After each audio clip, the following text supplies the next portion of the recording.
Assalamualaikum warahmatullahi wabarakatuh. Jumpa lagi ya dengan Arbin, teman-teman. Selamat malam, selamat beristirahat mungkin ya. Di sini sudah pukul 7.30, setengah 8 malam. Kondisi di sini masih tetap hujan ya, teman-teman. Di video sebelumnya kebetulan ada servisan ya. Untuk kali ini karena pelanggan ya atau konsumen yang servis lampu tidak ada, di sini mungkin admin akan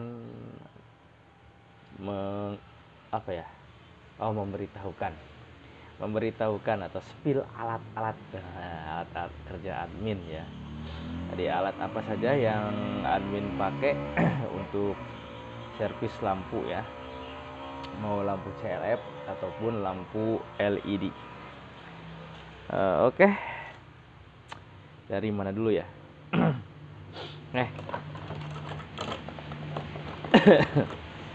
Dari yang harus diutamakan mungkin ya. Kalau diwajibkan ya, yang wajib mah itu ya ibadah ya, sholat. Kalau umat muslim. Yang diharuskan untuk servis lampu, yang pertama adalah ini solder ya. Solder dengan kapasitas tegangan 220 volt sampai 240 volt. Wattnya ini kan bahan pematriannya tidak terlalu keras ya, jadi cukup untuk mesin yang ini ya, mesin lampu cukup 40 watt. Harganya waktu admin beli dulu ini harganya 40.000. Nah, ini udah berapa ya? Kalau nggak salah udah di sini 3 di sini 3 tahun di sana di rumah 6 apa 7 sekitar 10 tahun lah. Ini sekitar 10 tahun. Solar ini alhamdulillah awet, sekitar 10 tahun belum pernah ganti. Yang gantinya itu yang ininya teman-teman. Nah, nih yang gantinya ini mata soldernya ya. Ini udah beberapa kali ganti ya mata soldernya. Rekomendasi mata solder ya, sebelum ke komponen yang lain atau alat-alat yang lain. Rekomendasi mata solder yang sering admin beli ini nih teman-teman nih. Nggak tahu mereknya apa, tapi di sini bahasa Cina nih, bahasa Cina ini. Ini mata solder ini harganya waktu dulu itu berapa ya? 10.000. Harganya 10.000. Ini terbuat dari bahan yang bagus ya. Nah, di sini nih aluminium. Jadi bahan bakunya aluminium. Terus ada iron pemanas, copper di sini entah apa artinya gitu ya. Terus pre solder. Nah, ini ujungnya. Bukan pre solder ujungnya. entah apalah. Pokoknya posisinya gini aja lah nih. Wadahnya gini. Oh, ini nih, ini ada genuine parts. Bukan merek ini ya. Bukan merek. Entah, pokoknya inilah. Nih, gini. Ini bagus ya. Jadi panas yang dihasilkan cepet ya. Penyerapan panas yang dihasilkan cepet. Terus untuk melelehkan timah yang udah lama ya, timah bawaan ya gitu ya, dicampur dengan ini nih, jadi nanti dikombinasikan atau dipancing dengan tinol. Tinol yang bagus mereknya apa yang hijau itu tuh, yang hijau, yang biru ini itu, rollnya yang biru, lupa lagi saya ya. Itu yang paling bagus ya, paling bagus. Jadi pokoknya intinya si mata solder yang bagus itu ketika si solder dicolokin ke tegangan AC 220 atau 200 sampai 220 sampai 240 volt itu, panas yang dihasilkan sempurna ya, cepet terserap dan panas yang dihasilkan sempurna. Terus kalau seumpamanya pengen awet, nah ini mata soldernya pengen awet ya, si ujung mata soldernya pengen awet, nah admin suka pakai alat ini nih. Nah ini teman-teman, ini nih,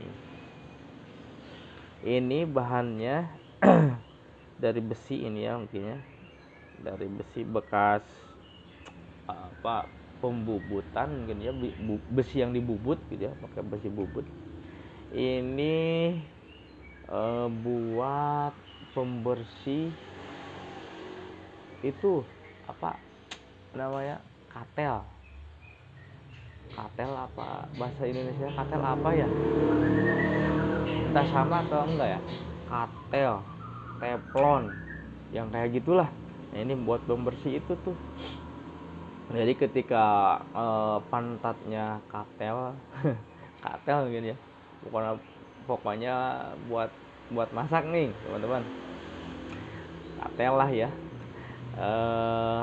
Ketika pantatnya hitam, ini suka digosok pakai alat ini nih. Banyak di tukang yang jualan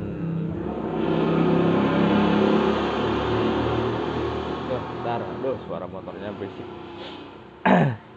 di pasar-pasar juga lah, banyak lah pokoknya ini yang kayak gini nih. Nah jadi ketika sudah beres kita ngangkat timah atau kita nempelin timah, kita bersihin kayak gini nih. Nah, supaya timah-timah yang nempel gitu ya tidak menggerogoti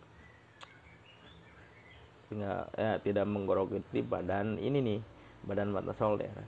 Jadi tetap utuh itunya tuh. Jadi intinya supaya bisa bertahan lama ya, supaya bisa bertahan lama dan panas yang dihasilkan juga tetap sempurna, tidak terhalang sama kerak hasil penyolderan atau pengangkatan timah itu. Yang kedua ya ini nih. Yang kedua ini sedot timah ya. Jadi alat untuk menyedot timah. Ya. Ini admin udah beberapa kali ganti ya. Penyedot timah yang biasa, yang dulu cuma harganya 12.000 ya. Di bawah ini pokoknya, kualitasnya di bawah ini. Itu cuman bertahan 2 minggu kalau nggak salah. Jadi si penguncinya sering rusak. Ini pengunci ini nih sering rusak. Terus admin juga beli yang sama seperti ini, yaitu yang tapi yang gede. Dulu yang gede. Pas dulu admin suka nerima servis elektronik yang lain, alat rumah tangga seperti TV, terus radio, tip yang kayak gitu. Sengaja admin beli yang gede supaya intinya tujuannya admin itu memakai sedot timah yang gede itu supaya rapi, supaya hasil sedotannya rapi, rata gitu ya, jadi semua tersedot gitu. Cuman itu juga bertahan nggak lama, admin pakai cuman berapa bulan, paling lama 6 bulan, nggak nyampe setahun. Nah terus admin beli yang bagus, yang itu dulu yang gede, yang gede itu waktu itu admin beli harganya kalau nggak salah 35.000. Nah, terus admin beli sedotan timah yang di sininya ada bungkus apa ya, kayak gabus warnanya hitam, enak dipegang gitu ya. Itu enak tuh. Jadi panjangnya segini, cuman ininya gede nih, tabungnya gede ya, jadi hasil sedotannya juga lebih apa ya, lebih keras, lebih bagus gitu. Itu bertahan sampai 2 tahun itu ya. Ya bertahan sampai 2 tahun. Terus beli lagi yang gede karena enak dipakai yang gede. Tapi ya tetap sama, bertahan cuman beberapa bulan sampai akhirnya admin beli yang kecil lah, coba yang kecil. Alhamdulillah, tapi ini bertahan lama ini. Ini di sini admin udah pakai sekitar 2 tahun ini nih. Nah, harganya juga murah, ini cuma berapa ya? Kalau nggak salah itu 17.000 ya, kalau nggak salah. Kalau di online mahalnya itu ongkos kirimnya. Jadi kalau di online itu beli yang kayak gini dengan ongkos kirimnya sekarang sekitar 25 ribuan lah. Kita 25 ribuan yang ini nih. Mereknya dari apa lupa lagi ya. Mereknya di sini. Ini nih. Oh, ini nih. KOSS. KOSS. Nah, ini sedot timah. Oke, itu yang utama. Jadi selain solder, terus ini sedot timah. Nah, yang ketiga ini alat untuk membuka drat kepala lampu.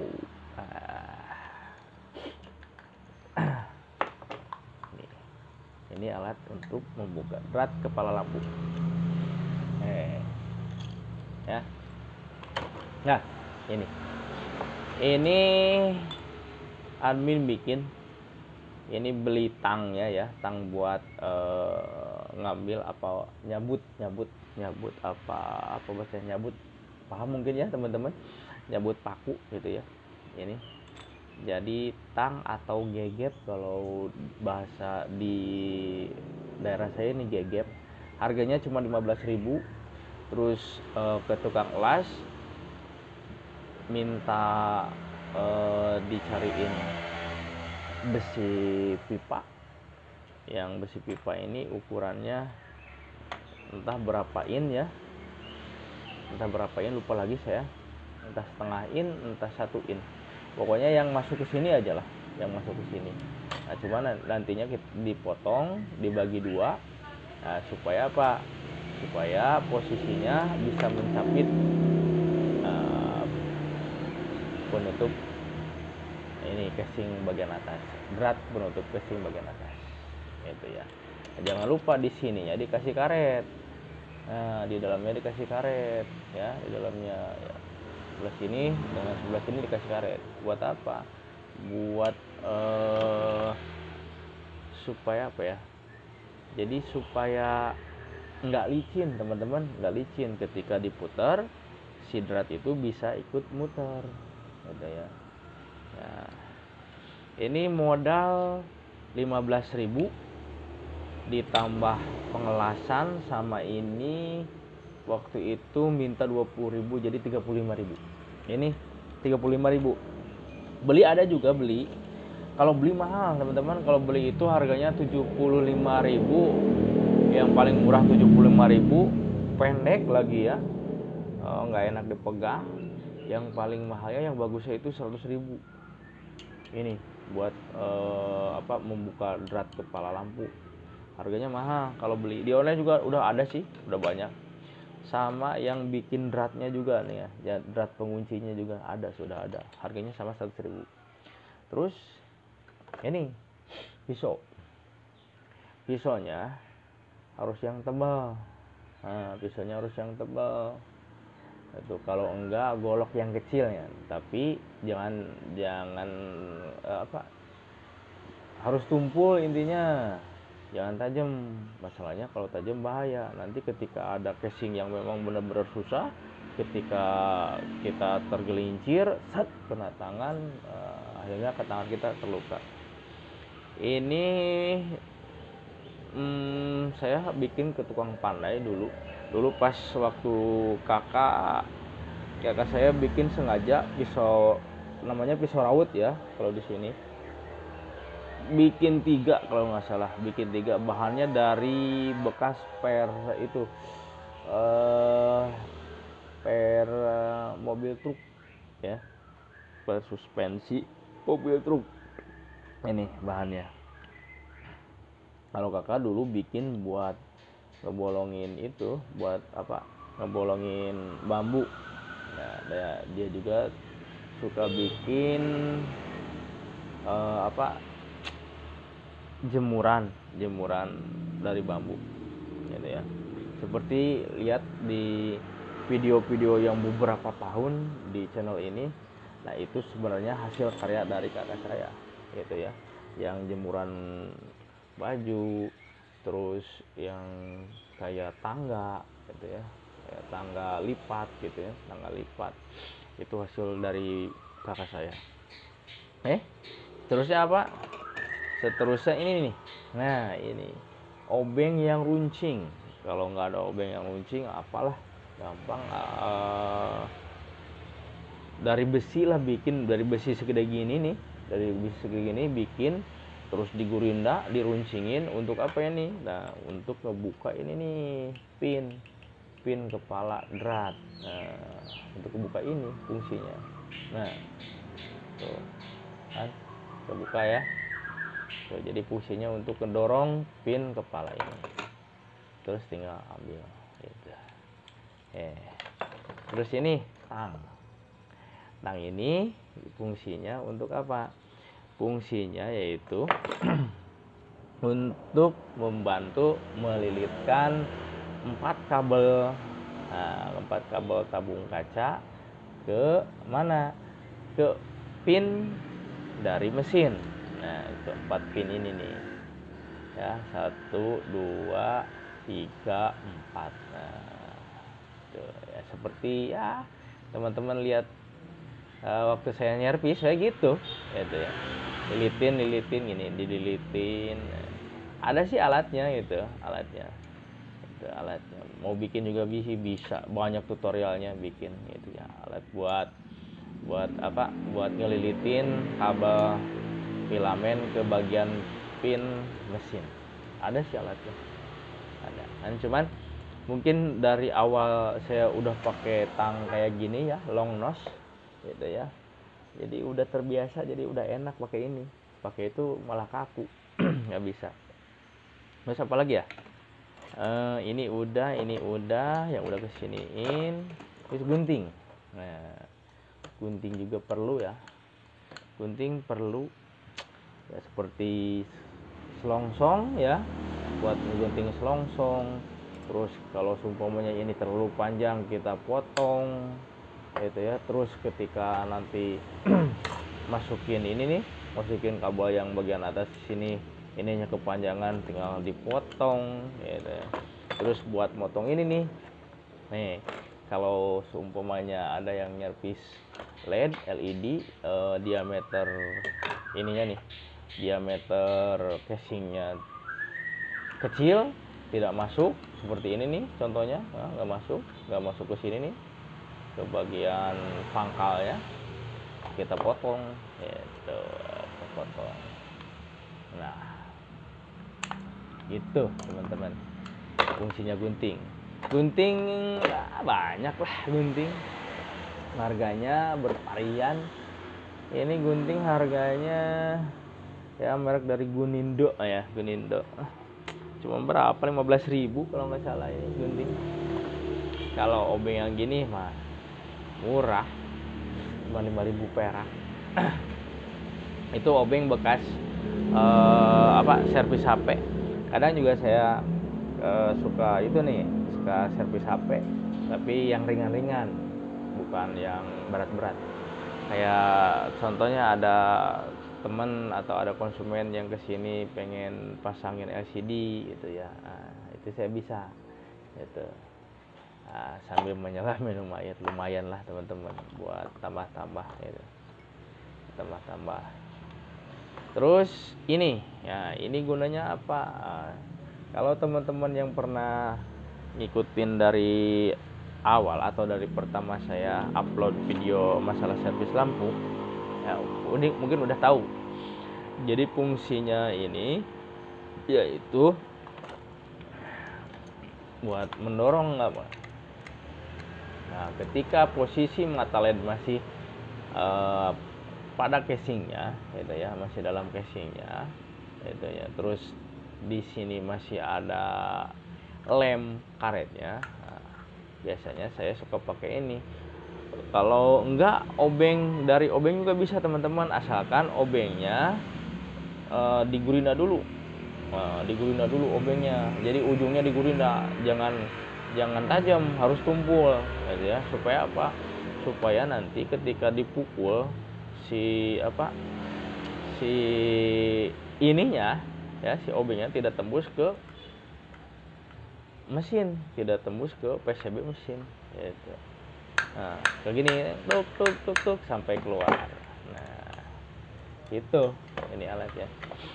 Dari obeng enak ya, dari obeng. Terus yang terakhir ini palu ya, palunya buat gitu. Buat mukul ini nih. Ini bekas dari penyedot timah yang gede. Nah, kalau ini kan kecil nih, ini kecil. Ini kan kecil. Nah, jadi ini tuas ininya nih. Nah, tuas ininya nih. Jadi bekas itu, teman-teman, ini deh. Bekas itu. Terus apa lagi ya? Oh iya, ini alat pembantunya ada lagi. Nah, yang satu lem Korea. Nah, yang satu ini adalah minyak kayu putih. Minyak kayu putih itu buat apa? Buat membuka ya, membuka tutup casing lampu LED. Masalahnya kenapa? Masalahnya kan lemnya kan lem karet. Jadi kalau seumpamanya langsung dibongkar, itu nanti casingnya malah rusak. Jadi kita akalin dengan ini. Di video sebelumnya udah diterapin gitu ya, cara menggunakannya gimana. Kita tetesin sekelilingnya, udah beres ditetesin, kita pukul pelan-pelan pakai ini nih, pakai pisau pelan-pelan, tunggu sekitar 3-5 detik. Kalau mau nunggu sampai 2 menit gitu ya. Nanti insya Allah kalau udah menyerap, si lem karetnya pasti bakal mudah dibuka. Nah, yang ini adalah lem Korea. Lem Korea itu untuk memposisikan, kalau umpamanya ganti kaca gitu ya, gitu. Terus kita pengen cepet kan, yang namanya konsumen datang itu kan pasti datang ke sini nunggu servisannya beres gitu. Jadi cepet, nggak ditunggu sampai besok atau beberapa jam kemudian. Itu caranya ya dengan menggunakan lem Korea. Lem Korea ditambah ini styrofoam. Nah, styrofoam untuk mempercepat ya, mempercepat pengeleman tabung kaca. Oke, apalagi ya? ini pengetesan lampu plafon. Jadi plafon ini sengaja saya gunting sebagian ya, supaya langsung gitu ya teman-teman, ketika dipasang gitu langsung bisa dicabut gitu. Jadi nggak perlu diputer kayak gini, puter gini, lama gitu ya, lama. Kalau ini adalah lampu pijar dengan ukuran watt 200 watt. Fungsinya untuk apa? Fungsinya itu untuk mencegah konsleting ampere listrik gitu ya. Jadi ketika kita memeriksa lampu, contohnya ada konsumen yang datang, lampunya kita kan nggak tahu ini lampu konslet atau cuman mati biasa. Kalau konslet kan ketika contohnya dioda, kebanyakan yang bikin si instalasi ngejepret itu, ngejeklek itu dioda penyarahnya salah satu atau dua, bahkan semuanya mati gitu ya, dioda penyarahnya. Ketika kita pasang, kalau ini lampunya bermasalah, dioda penyarahnya mati, kita pasang gini, ini yang nyala, bukan ini yang nyalanya, tapi yang ini yang nyalanya ya. Lampu yang ini yang nyala. Kondisi instalasi aman dikarenakan ini ada pembantu di sini, ada penunjang gitu ya, atau penyaring arus konsleting itu yang dia ke sana. Apalagi ya, oh ini nih apometer saya gunakan sesederhana mungkin ya. Alat ini saya gunakan sesederhana mungkin. Di video sebelumnya juga ada ya. Jadi cara menggunakan apometer ini untuk mengecek komponen utama yang paling utama pada rangkaian lampu ya, lampu CLF ya, lampu CLF dalam seperti ini, mesin lampu ini gitu ya. Jadi saya gunakan ini cuman satu ya, yang saya gunakan, selektor yang saya gunakan ke bagian bius atau kontinuitas. Jadi ketika prob merah dengan prob hitam kita tempelkan gitu ya, dia bunyi. Itu sesederhana itu saya gunakan. Sesederhana itu. Mungkin teman-teman yang udah pernah lihat videonya udah paham maksud saya sesederhana itu ya. Jadi cuman saya mengecek komponen yang paling utama ya, paling utama. Yang pertama ini nih transistor, 2 transistor ini. Yang kedua ini rapo. Yang ketiga adalah resistor resistor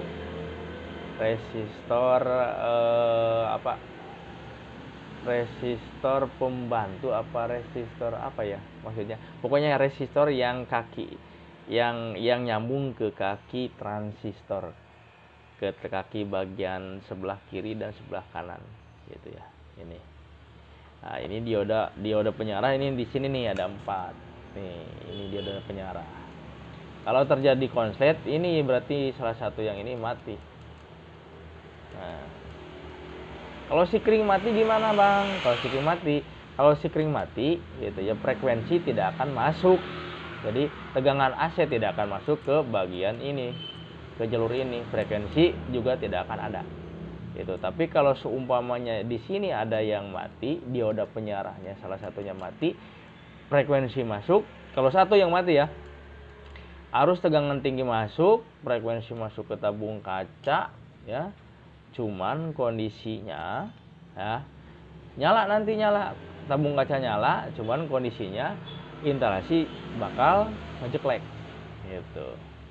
Kalau pakai yang tadi, kalau pakai yang sikring yang ini nanti 2 nyalanya. Lampu ininya nyala, contoh ini kan konslet gitu ya. Nah, lampu ini juga nyala. Nah, berarti salah satu dioda penyarah ya, yang ada di sini gitu ya. Salah satu dioda penyarah ya, kelihatan ini. Nah, salah satu dioda penyarah yang ada di sini mati. Nanti kita kita belajar cara ngecek dioda penyarah yang ini. Jadi cirinya dioda penyarah di mana? Di belakang kapasitor ya. Kebanyakan di belakang kapasitor di sini, atau ada dioda 4 depannya kapasitor. Terus dekat apa ini? Dekat sikring. Ya, dekat sikring. Nah, ini jadi arus 220 volt masuk ke sikring, ke sini, lalu terakhir ke milar yang tadi yang video sebelumnya dijelasin, terus baru masuk ke tabung kaca. Frekuensi panasnya. Aduh, lama juga ya ini video. Oke teman-teman, mungkin cukup sekian ya video kali ini. Itu alat-alat yang saya gunakan buat servis lampu di sini.